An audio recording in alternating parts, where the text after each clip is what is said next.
Thanks for tuning in to learn more about Eastside's internship program. During this video, I'm going to answer 5 different questions.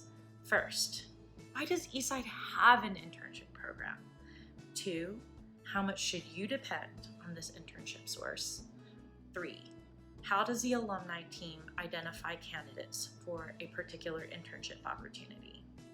4, what best practices can I recommend for you? And finally, why do organizations like working with Eastside? So for the first question, why does Eastside have an internship program? You may remember the career coaches telling you that organizations strongly prefer hiring people that they know or hiring people who are referred to them from people that they trust. So your more affluent peers in college, they may have parents or family friends who can help them get an internship. We recognize that you and your peers may not have that network, but we're here to fill that gap. Secondly, how much should you depend on this program? So we do actually have a fair number of internship opportunities, which is really exciting. However, we don't have nearly enough for everyone. So pre-pandemic, about 1/3 of college students secured internships through the Eastside's internship program. Again, 1/3 is not a small number, but it's not nearly enough for everyone. So what does that mean for you?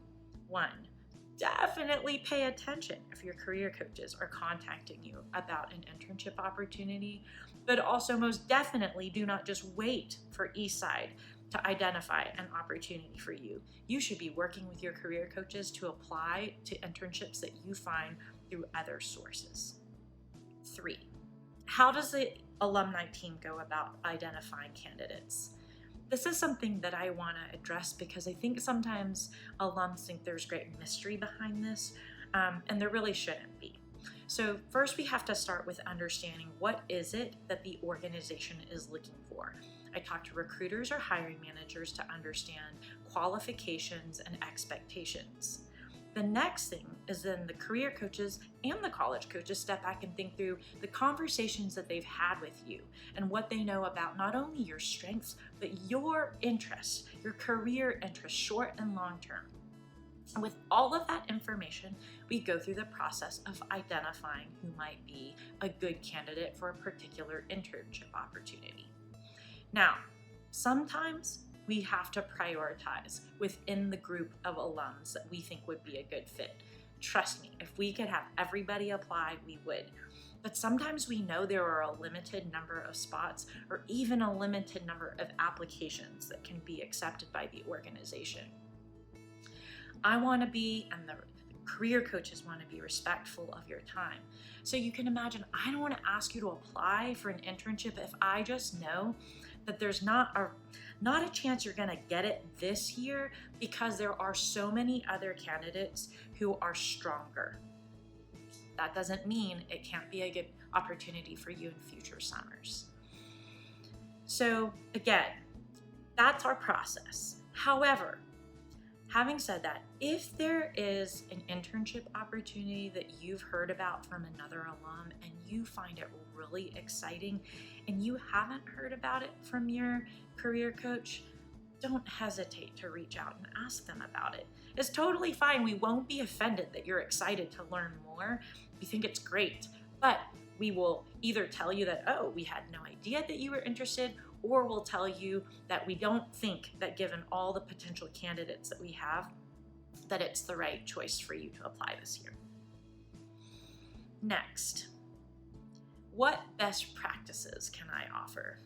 So I've got a lot, but the big theme is over-communicate.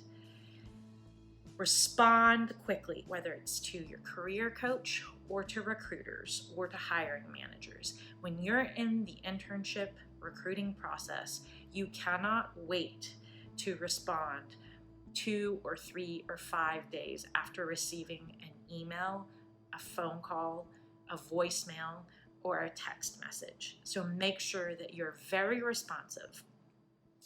When it comes to over communicating, know that your career coaches are here to help you. So the best thing you can do is update them in real time. If you get invited to an interview, let them know right away. Don't wait a day, because sometimes you only have 48 hours between finding out and actually having the interview, and we want to help you prepare. If you get an email and you don't know how to respond to it, contact your career coach, because they're going to help you think through how to actually effectively respond to that email.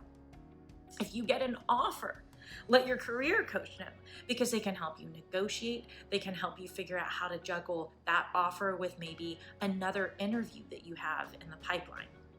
So again, the theme of this, my message, is to over-communicate. I've mentioned that you need to be really responsive during the recruiting season. We also know that sometimes recruiting ends up falling during really hectic times of the term. Now, again, I recommend that you respond within 24 hours to a recruiter or hiring manager.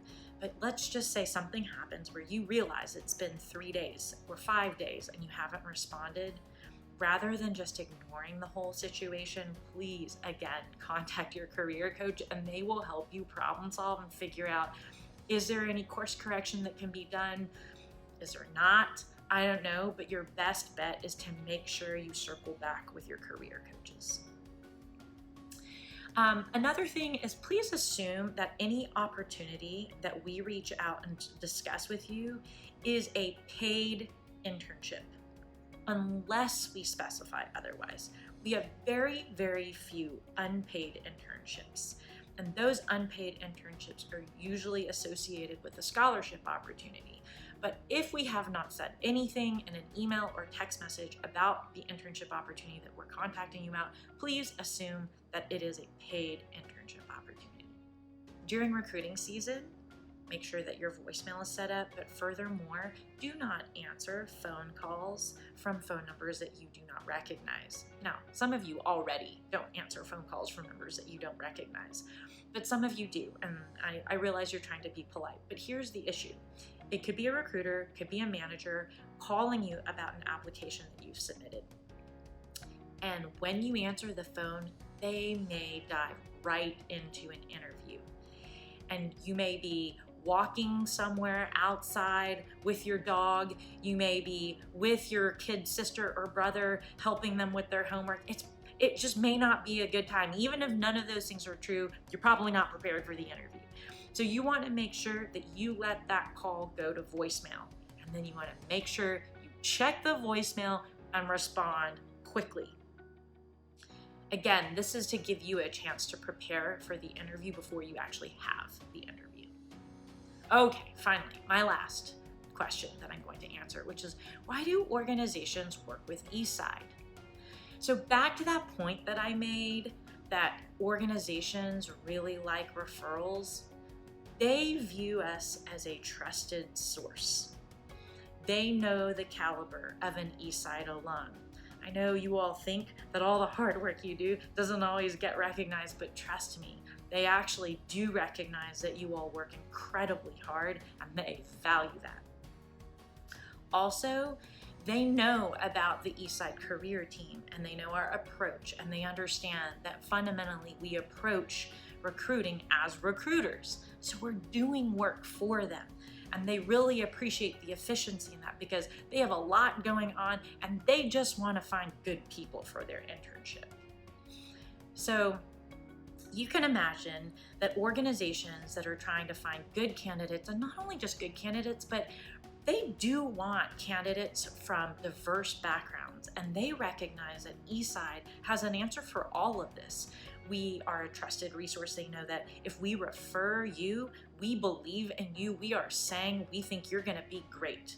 They also know that we are actually thinking about the fit and whether you would be a good candidate for the internship. We're not going to just send them any warm body. And then again, finally, they appreciate, as they are trying to increase their diversity and their talent, that this is an opportunity to do that. I hope I've answered all of your questions, but if not, you know how to get in touch with me. You can email me, you can call me, you can text me. I love hearing from you.